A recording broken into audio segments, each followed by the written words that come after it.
उत्तराखंड के केदारनाथ में एक बार फिर बड़ा हादसा हुआ है, जहां हेलीकॉप्टर क्रैश हो गया और इस हादसे में 7 लोगों की दर्दनाक मौत हो गई।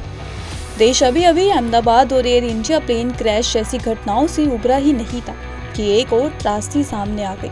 लेकिन इस बार सिर्फ आम जनता नहीं बल्कि बॉलीवुड के सिंगर राहुल वैद्य ने भी अपनी चुप्पी तोड़ी है और उन्होंने जो कहा वो सोशल मीडिया पर बहस का मुद्दा बन चुका है। उत्तराखंड के गौरीकुंड के पास एक हेलीकॉप्टर क्रैश हुआ। यह वही रूट है जो केदारनाथ यात्रा के दौरान सबसे ज्यादा इस्तेमाल होता है। मिली जानकारी के मुताबिक इस हेलीकॉप्टर में सवार 7 लोगों की मौके पर मौत हो गई। फिलहाल उत्तराखंड प्रशासन ने जांच के आदेश दे दिए हैं और इस हादसे की वजह का पता लगाने की कोशिश की जा रही है। अब बात करते हैं राहुल वैद्य की, जिनके रिएक्शन ने इस पूरे मामले को एक नया मोड़ दे दिया है। राहुल वैद्य ने अपने इंस्टाग्राम अकाउंट पर पहला पोस्ट शेयर किया, जिसमें उन्होंने लिखा, जब तक हमारे देश में कुछ जानें नहीं चली जाती तब तक नए रूल्स चेंज नहीं होते। हमारे देश में इंसानों की जान की 0% वैल्यू है।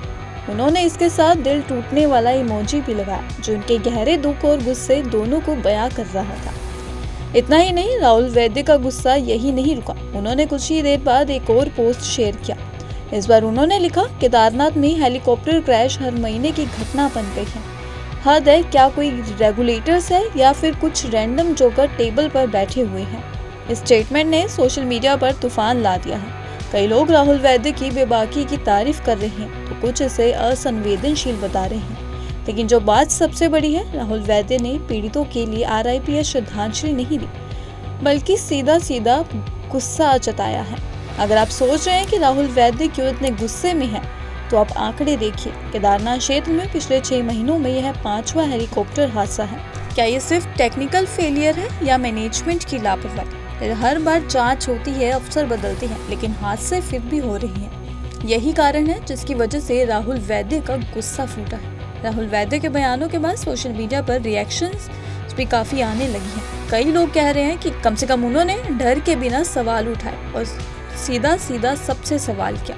तो कुछ लोग कह रहे हैं एक सेलिब्रिटी होने के नाते उन्हें पहले पीड़ितों के प्रति सहानुभूति दिखानी चाहिए थी। लेकिन असली सवाल ये है कि क्या अब भी सरकार और एविएशन अथॉरिटीज इस पर एक्शन लेगी? क्या फिर अगली बार फिर किसी मासूम की जान जाने के बाद रिपोर्ट बनेगी? तो दोस्तों, ये थी सबसे बड़ी खबर, जहां 7 लोग अपनी जान गंवा चुके हैं और एक जाने माने सिंगर ने सबको अपना गुस्सा दिखाया। अब देखना यह है कि क्या राहुल वैद्य की आवाज प्रशासन तक पहुंचेगी? क्या हेलीकॉप्टर सुरक्षा को लेकर नई गाइडलाइंस बनेंगी या ये हादसे यूं ही चलते रहेंगे? आपको क्या लगता है, राहुल वैद्य की बात सही है या उनका तरीका गलत था? हमें कमेंट सेक्शन में जरूर बताइएगा।